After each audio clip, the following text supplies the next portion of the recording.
Hello everyone, welcome to the Bitwise Learning. I hope you all are doing well. This is our lecture number 8 of DSTL Unit 1. हमने इससे पहले 7 lectures cover कर लिए हैं. अगर आपने वो नहीं देखे हैं तो पहले जाके वो देखिए. हमने डेडिकेटेड प्लेलिस्ट बना रखी है. उसके साथ साथ अदर सब्जेक्ट्स की भी प्लेलिस्ट अवेलेबल हैं. So also check out them. Without any delay let start our lecture number 8. तो आज का हमारा टॉपिक है digraphs of relation. Digraphs of relation का क्या मतलब है कि हम रिलेशन को किसी भी ग्राफ या मैं कहूँ डायग्राफ और डायरेक्टेड ग्राफ की मदद से रिप्रेजेंट करते हैं, उसे हम डायग्राफ्स ऑफ रिलेशन कहते हैं. ये ग्राफिकल रिप्रेजेंटेशन होता है रिलेशन आर का किसी भी सेट पे. जैसे कोई भी सेट ए है, उस पर हमने डिफाइन किया रिलेशन आर, तो हम इसे डायरेक्ट हम इसे ग्राफ की फॉर्म में रिप्रेजेंट करते हैं, उसे हम डायग्राफ कहते हैं रिलेशन का, या डायरेक्टेड ग्राफ कहते हैं. ड्रॉ कैसे करते हैं? ठीक है, ये 3 स्टेप्स हैं इसके ड्रॉ करने के. तो पहला स्टेप है draw one node for each element of the set ए, कि हम एक नोड ड्रॉ करेंगे. सपोज हमारा एग्जांपल की मदद से समझते हैं कि लेट हमारा ये एक सेट है, इसमें हमारे 3 एलिमेंट्स हैं, ठीक है, और ये हमारा रिलेशन डिफाइंड है सेट ए पर. तो पहला स्टेप क्या कह रहा है कि हमें हर एलिमेंट्स ऑफ सेट के लिए, जितने भी सेट के एलिमेंट्स हैं, उसे हमें हर एलिमेंट्स के लिए एक नोड ड्रॉ करना पड़ेगा. तो हमने एक नोड ड्रॉ कर दिया, 1 2 3, ठीक है. हमारे 3 एलिमेंट्स है, तो हमने 3 एलिमेंट्स के लिए, सेट के 3 एलिमेंट्स के लिए हमने नोड ड्रॉ कर दिया, ठीक है. दूसरा स्टेप है for each pair A comma belongs to R, कि हर उस पेयर के लिए जो ए कोमा बी मेरा ऑर्डर पेयर है, रिलेशन आर में प्रेजेंट है, हम उस ऑर्डर पेयर के लिए, हर ऑर्डर पेयर के लिए एक डायरेक्टेड एरो ड्रॉ करेंगे फ्रॉम ए टू बी. कि सपोज मेरा 2 3 से बिलोंग कर रहा होगा, तो मैं 2 से 3 तक एक एरो ड्रॉ करूंगा. ये मतलब है सेकेंड स्टेप का. तो ठीक है, हम अब देखते हैं रिलेशन में है क्या क्या. 1,1 है, 1,2 है, 2,3 है, 3,3 है. तो अभी सेल्फ लूप वालों को छोड़ते हैं, पहले ये देखते हैं 1,2. तो जो मेरा 1,2 ऑर्डर पेयर है वो आर से बिलोंग कर रहा है, दैट मीन्स मुझे 1 से 2 तक एक एरो खींचना होगा. यही तो कह रहा है second step, draw a directed arrow. अगर मेरा ए कोमा बी आर से बिलोंग कर रहा है, तो ए से बी तक मुझे एक एरो ड्रॉ करना है. तो मेरा 1,2 बिलोंग कर रहा है, तो मैं 1 से 2 तक एक एरो ड्रॉ कर दूंगा. सेम 2 3 से रिलेट कर रहा है, 2,3 भी आर से बिलोंग कर रहा है, तो मैं 2 से 3 तक भी एक एरो खींच दूंगा. 2 से 3 तक भी हमने एक एरो ड्रॉ कर दिया, ठीक है.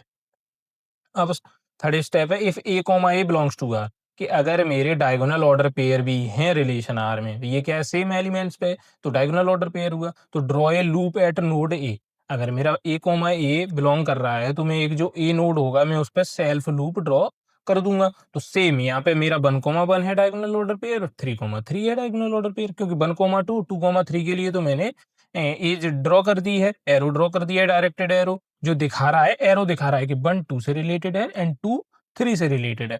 अब 1,1 और 3,3 के लिए देखेंगे तो सेल्फ लूप इनके लिए क्या है, डायगोनल ऑर्डर पेयर के लिए, कि हमें लूप ड्रॉ कर देना है. तो 1,1 है, तो मैं 1 पे एक सेल्फ लूप ड्रॉ कर दूंगा, ठीक है. देन 3,3 है, तो मैं 3 पे एक सेल्फ लूप ड्रॉ कर दूंगा. तो ये हो गया मेरा इस रिलेशन के लिए डायग्राफ, या मैं कहूँ डायरेक्टेड ग्राफ, ठीक है. वही हमने ये बनाया है डायग्राम, ये जो बना है ये सेम यही वाला है, कि हमने 1 नोड ड्रॉ किए, 1 2 3. हमने 1 2 से रिलेट कर रहा था, 1 2 से एक डायरेक्टेड एरो, 2 3 से डायरेक्टेड एरो, 1,1 के लिए ऑर्डर वो सेल्फ लूप, एंड 3,3 के लिए भी सेल्फ लूप.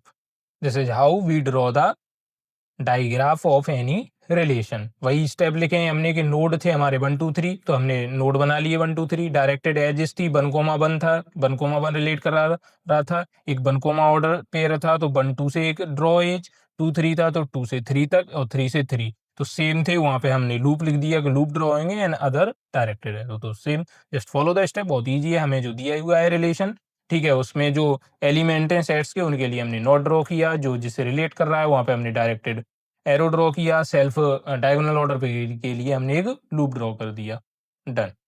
अब देखते हैं कि मेरा रिफ्लेक्सिव कब होगा, सिमेट्रिक कब होगा, ट्रांजिटिव कब होगा. वैसे तो हमने देखा है कि अगर हमारा रिफ्लेक्सिव रिलेशन कब होगा, जब उसमें सारे के सारे डायगोनल ऑर्डर पेयर प्रेजेंट होंगे. सिमेट्रिक कब होगा, जब वो उनके रिवर्स ऑर्डर पेयर भी प्रेजेंट होंगे. ट्रांजिटिव कब होगा, कि जब ए कोमा बी मेरा प्रेजेंट है रिलेशन में एंड बी कोमा सी भी प्रेजेंट है, तो मेरा ए कोमा सी भी प्रेजेंट होना चाहिए. लेकिन अब देखेंगे हम डायग्राम की मदद से कैसे हम पता कर सकते हैं कोई भी रिलेशन रिफ्लेक्सिव है, सिमेट्रिक है, ट्रांजिटिव है. लेट्स सी, कोई भी रिलेशन मेरा रिफ्लेक्सिव कब होगा. कि अगर relation R is reflexive if there is a loop at every vertex of the directed graph. अगर डायरेक्टेड ग्राफ के हर नोड पे, हर वर्टेक्स पे या हर नोड पे, इस वर्टेक्स क्या है, नोड है मेरा, हर वर्टेक्स या नोड पे एक लूप होगा, अगर लूप होगा हर नोड या वर्टेक्स पे, तो मेरा वो डायरेक्टेड ग्राफ है, वो दिखाएगा कि मेरा वो रिफ्लेक्सिव रिलेशन है। तो यहाँ देखिए डायग्राम में ये कैसा है मेरा रिफ्लेक्सिव। तो मेरे 3 नोड है ए, बी, सी, तो हर नोड पे whether there is between a directed arrow और नॉट, मुझे मतलब नहीं है इनके बीच में डायरेक्टेड एरो हो या नहीं हो, बस मुझे मतलब है रिफ्लेक्सिव के लिए कि जो हर नोड बने, ये 3 नोड बने ए, बी, सी, इन पे सेल्फ लूप होना चाहिए। तो ए पे भी है, बी पे भी है, सी पे भी है, तो ये कैसा है मेरा रिफ्लेक्सिव।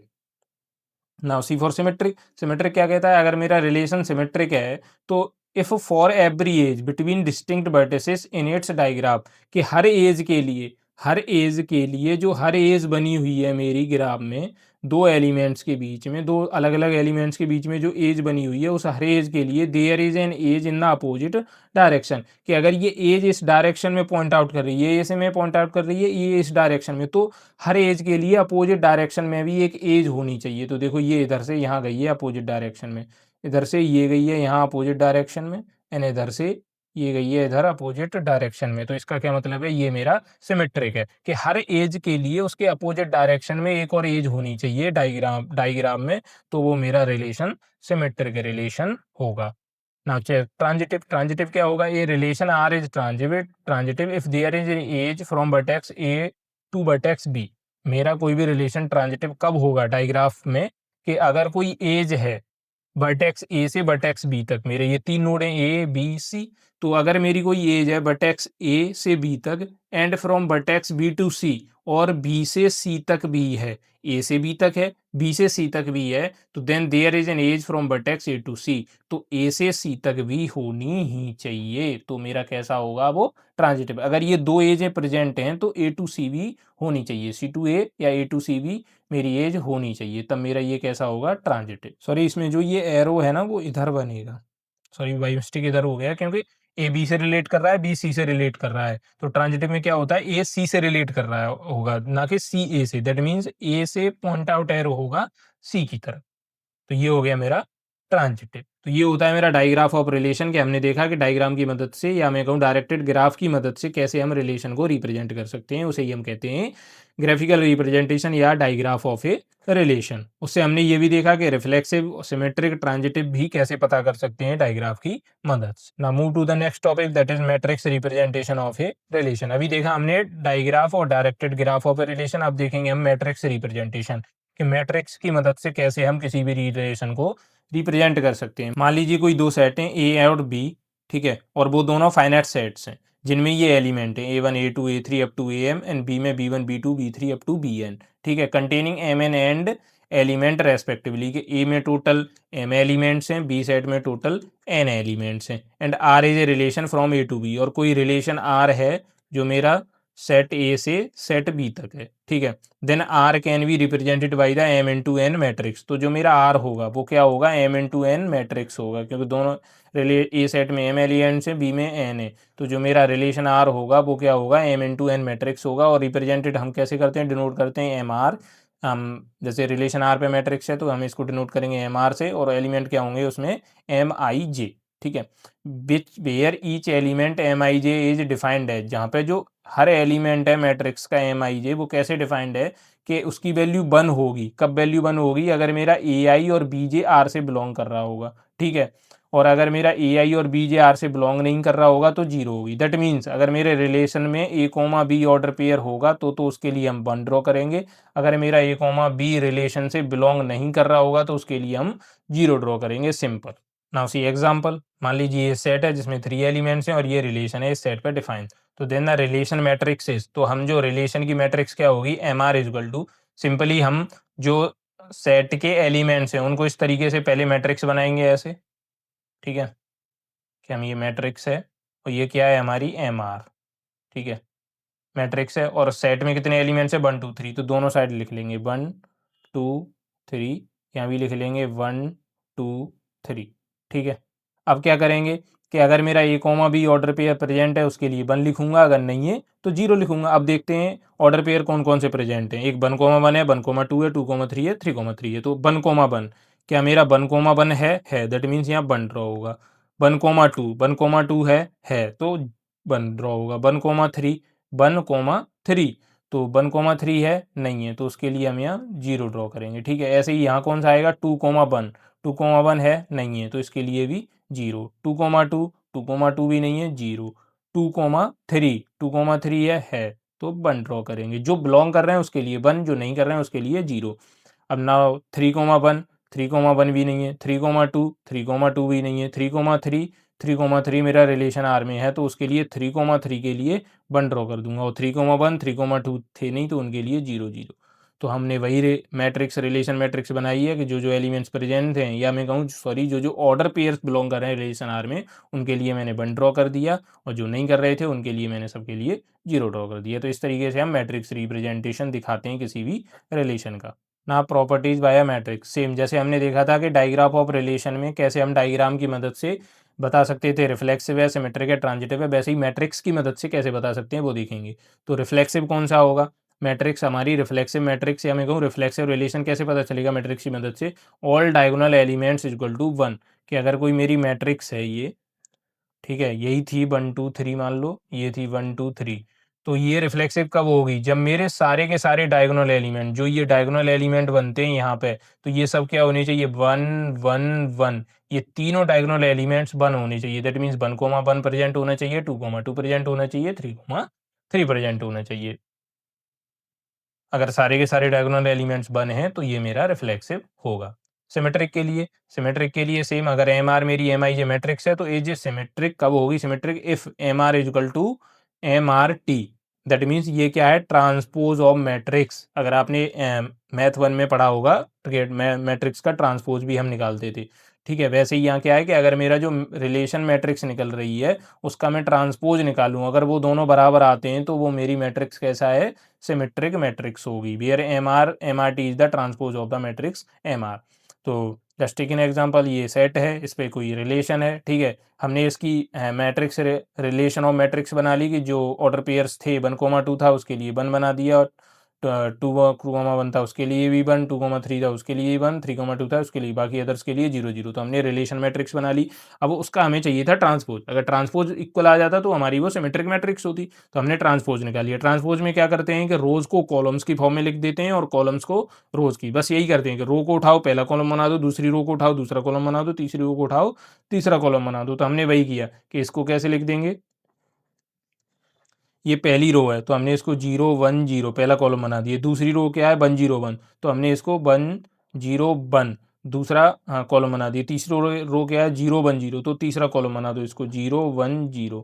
अब देखो क्या ये मेरे रिलेशन पहले जो रिलेशन मैट्रिक्स थी उसके इक्वल है, यस उसके इक्वल है। तो वही था हमारा ट्रांसपोज ऑफ मैट्रिक्स हमने निकाला जो कि हमारी रिलेशन मैट्रिक्स के इक्वल आया। तो ये हमारा कैसा है M R equal to M R T, that means relation कैसा है मेरा सिमेट्रिक है। नाउ ट्रांजिटिव, ट्रांजिटिव थोड़ा कॉम्प्लिकेटेड रहता है कि to check transitivity we compute M square R. हमें ट्रांजिटिविटी चेक करने के लिए हमें जो रिलेशन मैट्रिक्स है उसका स्क्वायर निकालना पड़ता है। ठीक है, ये कैसे निकालते हैं M R O M R कि दोनों मैट्रिक्स का हम मल्टीप्लिकेशन करते हैं। लेकिन ये मल्टीप्लिकेशन सिंपल मल्टीप्लिकेशन नहीं होता, ये क्या होता है मेरा बूलियन मैट्रिक्स मल्टीप्लिकेशन।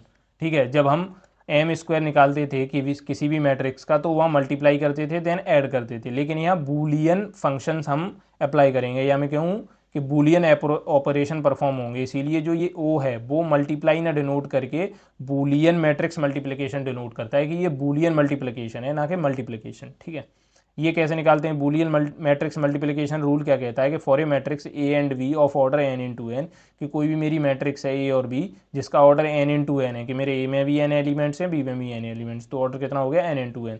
तो जो बूलियन अगर मैं बूलियन मल्टीप्लिकेशन निकालूंगा इस मैट्रिक्स का क्या होगा सी इज इक्वल टू, सी कोई मेरी मैट्रिक्स है जो जिसमें हम रख रहे हैं मल्टीप्लिकेशन बूलियन मल्टीप्लिकेशन, तो वो क्या होगा ए ओ बी। ठीक है, या मैं डॉट बोल सकता हूँ ये डॉट बी। तो ये क्या है मेरा बूलियन मैट्रिक्स मल्टीप्लिकेशन कैसे परफॉर्म करते हैं, each element of C denotes C I J. तो जो सी मैट्रिक्स में हर एलिमेंट होगा हम उसको किससे डिनोट करेंगे सी आई जे, जिसकी वैल्यू क्या होगी A I one meet B one J join ठीक है। ऐसे ही AI2 meet B2J join dots dots up to NN दोनों के, ठीक है। इससे समझ में नहीं आएगा, जब हम अभी एग्जाम्पल की मदद से देखेंगे तब समझ में आ जाएगा, ठीक है। तो ये जो यहाँ है ये क्या है मेरा लॉजिकल एंड, और ये क्या है मेरा लॉजिकल और। तो इसमें कंडीशन होती थी कि बूलियन में क्या होते हैं हमारे दो डिजिट्स होते हैं 1 और O, 0, ठीक है। सॉरी, क्या होते हैं 1 0। तो इन्हीं को समझना है कि एंड का क्या मतलब है। एंड का मतलब है कि मेरा 1 1 होगा तभी मेरा 1 होगा, अदरवाइज 0 होगा। और का क्या मतलब है, अगर कोई भी मेरा के 1 है तो मेरा 1 हो जाएगा। जैसे 1 0 क्या हो जाएगा 1, 0 1 क्या हो जाएगा 1, ठीक है। 1 1 तो 1 होगा ही। दैट मीन्स अगर कोई एक सिंगल ट्रू है तो वो ट्रू हो जाएगा। एंड में क्या होता था, दोनों ट्रू होने चाहिए तभी ट्रू होगा, तो दोनों 1 होंगे तभी 1 होगा, अदरवाइज 0 रहेगा। और लॉजिकल और में क्या होता है, कोई एक 1 होगा तो 1 हो जाएगा, अदरवाइज 0 रहेगा। So this is Cij is equal to 1 if there exist any case such that Aik is equal to 1 and Bkj is equal to 1। कि जो Cij है वो 1 होगा कि अगर ये दोनों मेरे 1 होंगे तब, ठीक है। Let's see transitivity check. सीधा एग्जांपल देखते हैं। आफ्टर कंप्यूटिंग M²R, हमने क्या कहा था, ट्रांजिटिविटी चेक करने के लिए हमें चाहिए पहले M², रिलेशन जो मैट्रिक्स है उसका स्क्वायर चाहिए। इफ़ ये सबसेट है M²R का, जो मेरी रिलेशन मैट्रिक्स है उसका सबसेट निकला, अगर मैंने जो स्क्वायर निकाला वो मेरा अगर सबसेट हुआ रिलेशन मैट्रिक्स का, that is every 1 in MR² also 1 in MR, ठीक है। ये क्या कह रहे हैं कि जो मेरी इस मैट्रिक्स जो आएगी M²R, इसमें जहाँ जहाँ 1 होंगे, अगर उस पोजीशन पे मेरी रिलेशन मैट्रिक्स में भी 1 हुए तो वो मेरी ट्रांजिटिव होगा रिलेशन, अदरवाइज नहीं होगा। Let's see an example. ये हमारा एग्जांपल है, ठीक है। चलो इसको समझते हैं हम कि ये हमारा एग्जांपल था कि हमने मान लिया कोई सेट ए है, उस पर ये हमारा रिलेशन है। मैंने जो प्रीवियस एग्जांपल था यही है, ऑर्डर पेयर लिए हैं सेम, यही सेट लिया है, ठीक है। इसका समझते हैं कि ये हम कैसे चेक करेंगे ये हमारा ट्रांजिटिव रिलेशन है या नहीं मैट्रिक्स की मदद से, ठीक है। तो सबसे पहले हम इसके लिए बनाएंगे matrix, relation matrix. Relation matrix क्या होगी, यहाँ हमने 1 2 3 लिख लिया, यहाँ हमने 1 2 3 लिख लिया, ठीक है। अब जो जो ऑर्डर पेयर प्रेजेंट है उनके लिए 1 1 हम लिखेंगे, और जो नहीं है उनके लिए 0। तो 1 1 मेरा रिलेशन में नहीं है तो यहाँ भी 0। 1 2 प्रेजेंट है तो 1, 1 3 प्रेजेंट है रिलेशन में देन 1, 2 1 नहीं है 0, 2 2 भी नहीं है तो इसके लिए भी 0, 2 3 मेरा है तो इसके लिए 1, एंड 3 1 भी नहीं है तो उसके लिए भी 0, 3 2 नहीं है उसके लिए भी 0, 3 3 नहीं है उसके लिए भी 0। तो ये हो गई मेरी रिलेशन मैट्रिक्स। अब मैं निकालूंगा रिलेशन मैट्रिक्स का स्क्वायर, तो वो कैसे निकालेंगे। तो अभी हमने देखा था ये कैसे फाइंड आउट करेंगे हम, कि ये कैसे निकालते हैं। तो M²R क्या हो जाएगा मेरा, मैट्रिक्स रिलेशन ओ मैट्रिक्स रिलेशन, ये क्या है मेरा बूलियन मैट्रिक्स मल्टीप्लिकेशन। ये कैसे करते हैं, सिंपल, जैसे हम M² निकालते थे वैसे ही, बस यहाँ जहाँ मल्टीप्लिकेशन है वहाँ लॉजिकल एंड आ गया है, जहाँ प्लस था वहाँ मैट्रिक्स में यहाँ लॉजिकल और आ गया है। तो कैसे निकालते थे कि हम पहला कॉलम लेते थे, सॉरी पहली रो लेते थे एंड पहला कॉलम, ठीक है। देन पहली रो दूसरा कॉलम, फिर पहली रो तीसरा कॉलम, इस प्रकार हमारे पहली रो के फर्स्ट सेकंड थर्ड एलिमेंट्स हम निकालते थे। सिंपल यहाँ यही करेंगे कि जो पहला एलिमेंट्स होगा मेरा, यहाँ पहला एलिमेंट जो होगा, यहाँ जो पहला होगा उसके लिए हम क्या करेंगे, पहली रो उठाएंगे और पहला कॉलम, ठीक है, उसके साथ जो ऑपरेशन है वो करेंगे। लेट्स सी कि पहली रो है मेरी 0 1 1 और पहला कॉलम है 0 0 0। तो हमने देखा था वहाँ CIA मीट करते हैं हम BIJ के साथ, ठीक है, पहले एलिमेंट्स के साथ, पहले पहले एलिमेंट्स का मेट और दूसरे दूसरे एलिमेंट का मीट, या मैं कहूँ एंड ऑपरेशन, और तीसरे तीसरे एलिमेंट का भी meet operation, sorry and operation. Then उन सबका हम लॉजिकल और ऑपरेशन कर देते हैं, ठीक है। तो यहाँ 0 है तो पहला कॉलम का भी एलिमेंट 0 होगा, कि ऐसे समझो पहली रो है 0 1 0 और दूसरा कॉलम क्या है, तीनों एलिमेंट 0 0, तो 0 0 0। तो इन सब का आपस में एंड ऑपरेशन होगा और इन तीनों का फिर मिला के हम और ऑपरेशन निकालेंगे, ठीक है। तो इन दोनों का एंड क्या होगा 0 0। एंड क्या कहता है, अगर दोनों 1 होंगे तभी 1 होगा, ठीक है। तो अब दोनों 1 नहीं है 0 0 है तो इनका एंड ऑपरेशन निकलेगा, तो 0 लॉजिकल एंड 0, ठीक है, और 1 एंड 0 और 0 एंड 0, ठीक है। एंड ऑपरेशन है, दोनों 1 होने चाहिए तभी 1 होगा, अदरवाइज 0। तो ये भी 0 हो गया और ये भी 0 हो गया और ये भी 0 हो गया, ठीक है। अब और क्या कहता है, कोई एक 1 होगा तो 1 हो जाएगा, तो इन दोनों का मैं निकालूंगा तो ये 0 0 है तो ये भी 0 रहेगा, 0 और 0 और इनका भी जीरो हो जाएगा। तो जो पहला एलिमेंट था मेरा वो क्या आ गया, जीरो। अब मैं देखूंगा दूसरा एलिमेंट, दूसरे एलिमेंट के क्या करूँगा, पहली रो दूसरा कॉलम। तो पहली रो क्या है, जीरो वन वन, ठीक है। और दूसरा कॉलम क्या है मेरा, one zero zero, one zero zero, ठीक है। तो सेम प्रोसेस कि जीरो एंड वन जॉइन, इनका हम दोनों का एंड ऑपरेशन करते हैं, ठीक है। और जो कंबाइन आता है तीनों की वैल्यू उनका हम और निकाल देते हैं, तो वो हमारा दूसरा एलिमेंट मिल जाएगा। तो जीरो एंड जीरो और वन एंड जीरो और वन एंड जीरो, ठीक है। तो अब देखेंगे ये जीरो एंड जीरो, कोई अब एंड क्या बोलता है कि दोनों वन होने चाहिए तभी बनाएगा, अदरवाइज जीरो। तो यहाँ भी जीरो और यहाँ भी दोनों वन नहीं है तो यहाँ भी जीरो, और यहाँ भी दोनों वन नहीं है तो यहाँ भी जीरो। तो सेम तीनों जीरो हैं, तो इन्हीं का और निकलेगा तो जीरो ही आ जाएगा। तो दूसरा एलिमेंट भी जीरो हो गया। अब let's see third element. Third element में क्या करेंगे, पहली रो तीसरा कॉलम। तो पहली रो क्या है, जीरो वन वन, तीसरा कॉलम क्या है, वन वन जीरो, ठीक है। तो सी जीरो एंड वन लॉजिकल और, one logical and one logical और, वन लॉजिकल एंड जीरो, ठीक है। सेम एंड क्या बोलता है मेरा कि दोनों वन होंगे तो वन आएगा, अदरवाइज जीरो। तो ये जीरो एंड वन, तो ये हो गया जीरो। और अब देखो यहाँ दोनों वन है, वन एंड वन, तो लॉजिकल एंड क्या कहता है, दोनों वन होंगे तो वन आएगा, तो देन ये हो गया वन, ठीक है। ऐसे ही यहाँ ये और ये वन एंड जीरो, तो ये हो गया जीरो। अब देखो यहाँ दोनों में, यहाँ जीरो है और वन, और वो होता है कोई एक ट्रू होगा, दैट मीन्स कोई एक वन होगा, तो मेरा जो आंसर है, रिजल्ट है, वो भी मेरा वन होगा। तो यहाँ एक वन है तो ये वन हो गया और जीरो। तो सेम फिर से निकालेंगे, तो एक वन है तो ये भी वन हो गया। तो जो थर्ड एलिमेंट है वो आया मेरा वन। अब हम दूसरी रो फाइंड करेंगे। दूसरी रो के लिए जब फाइंड करते हैं तो हम दूसरी रो उठाते हैं और तीनों कॉलम के साथ सेम ऑपरेशन करते हैं जैसे अभी किए, कि पहली रो पहला कॉलम तो दूसरी रो का पहला एलिमेंट मिल जाएगा, दूसरी रो दूसरा कॉलम तो दूसरी रो का दूसरा एलिमेंट मिल जाएगा, दूसरी रो तीसरा कॉलम तो दूसरी रो का तीसरा एलिमेंट मिल जाएगा। तो सेम ऑपरेशन हम इनके साथ भी परफॉर्म करेंगे वैसे ही। तो दूसरी रो क्या है मेरी, जीरो जीरो वन, तो जीरो जीरो वन, और पहला कॉलम क्या है, जीरो जीरो जीरो, ठीक है। तो सेम ऑपरेशन करेंगे। तो जब मैं इन दोनों का एंड निकालूंगा तो क्या आ जाएगा, जीरो, और इन दोनों का एंड निकालूंगा तो जीरो, और इन दोनों का एंड निकालूंगा तो जीरो, इन तीनों का और निकालूंगा तो क्या आ जाएगा, जीरो। तो ये हो गया दूसरी रो का पहला एलिमेंट। ऐसे ही दूसरी रो तो सेम है, ठीक है। अब दूसरा कॉलम क्या है, वन जीरो जीरो, तो दूसरा कॉलम क्या है, वन जीरो जीरो, ठीक है। अब इन दोनों का एंड निकालूंगा, यही तो करते थे, इन दोनों का एंड निकालो, इनका एंड इनका एंड इनका एंड, और जो रिजल्ट आए वो तीनों उन तीनों का और ऑपरेशन कर दो। तो इन दोनों का एंड निकालूंगा, इन दोनों का, इन दोनों का, तो इन दोनों का एंड क्या होगा, जीरो, दोनों वन होंगे तभी बनाएगा, इन दोनों का जीरो, इन दोनों का जीरो, तो इन तीनों का और ऑपरेशन, तो ये भी हो गया जीरो, तो ये दूसरा भी एलिमेंट जीरो। इसी प्रकार में ये सारे एलिमेंट्स भी निकालूंगा, तो मैं एक बार निकाल लेता हूँ फिर आपको दिखाता हूँ। तो ये निकल आई मेरी जो रिलेशन मैट्रिक्स था उसका स्क्वायर। तो इसमें केवल एक ऐसा एलिमेंट है वन, बाकी सब क्या है, जीरो। तो अब जो कंडीशन थी कि मेरा एम स्क्वायर आर सबसेट होना चाहिए रिलेशन मैट्रिक्स का, ठीक है। इसका क्या मतलब का कि for every one in M square R there must be one in M R, कि जहाँ जहाँ मेरा वन है एम स्क्वायर में, जहाँ जहाँ मेरा वन है वहाँ वहाँ मेरा वन होना चाहिए relation matrix, original relation matrix में। तो यहाँ केवल जो वन है वो कहाँ है, मेरा वन कोमा थ्री पोजीशन पे, ठीक है। अगर मैं देखना चाहूँ तो वन कोमा थ्री पोजीशन पे, कि यहाँ पे पहली रो में, पहली रो का जो तीसरा एलिमेंट है या तीसरा कॉलम का पहला एलिमेंट है वो वन है। क्या वो वन है मेरा ओरिजिनल मैट्रिक्स में, यस, ओरिजिनल मैट्रिक्स में भी मेरा इस जगह वन है। तो ये मेरा कैसा रिलेशन है, ट्रांजिटिव रिलेशन।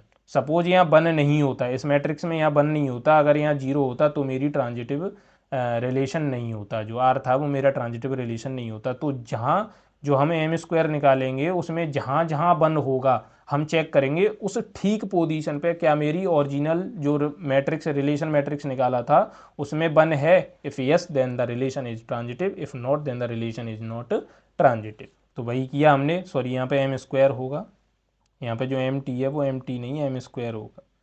रिलेशन मैट्रिक्स का स्क्वायर निकाला हमने सेम, तो हमने देखा कि जो एम स्क्वायर आर था वो सबसेट था एम आर का, तो जो आर क्या है मेरा ट्रांजिटिव, जो रिलेशन है वो मेरा कैसा हुआ, ट्रांजिटिव रिलेशन। तो ये था मेरा मैट्रिक्स रिप्रेजेंटेशन, ठीक है। बहुत सिंपल था, हमने देखा जो जो एलिमेंट्स हैं जो जो ऑर्डर पेयर बिलोंग कर रहे हैं उनके लिए वन लिख दो, जो जो नहीं कर रहे हैं उनके लिए जीरो लिख दो। देन हमने चेक किया कि उनकी मदद से कि हम कैसे रिफ्लेक्सिव पता कर सकते हैं, कैसे सिमेट्रिक पता कर सकते हैं एंड कैसे ट्रांजिटिव पता कर सकते हैं। तो आज के लेक्चर को यहीं एंड करते हैं। अगर आपको लेक्चर पसंद आया, आपको हेल्पफुल लगा, आपको मदद हुई तो प्लीज़ वीडियो को जरूर से लाइक करें एंड चैनल को सब्सक्राइब करें अगर आप नए हैं, और अपने दोस्तों को भी शेयर करें। और अगर आपको नोट्स चाहिए जो कि बिल्कुल फ्री ऑफ कॉस्ट है, उसके लिए आपको हमारा व्हाट्सअप चैनल या व्हाट्सअप ग्रुप ज्वाइन करना पड़ेगा। डिस्क्रिप्शन में लिंक है, तो जाइए अभी और उसमें डीएम कीजिए कि हमें इस सब्जेक्ट के नोट्स चाहिए। आपको तुरंत नोट्स प्रोवाइड किए जाएंगे। अगर कोई डाउट है वो भी आप लिख सकते हैं, आपको एज सुन एज पॉसिबल उसका रिप्लाई मिलेगा। See you in the next lecture. Thank you.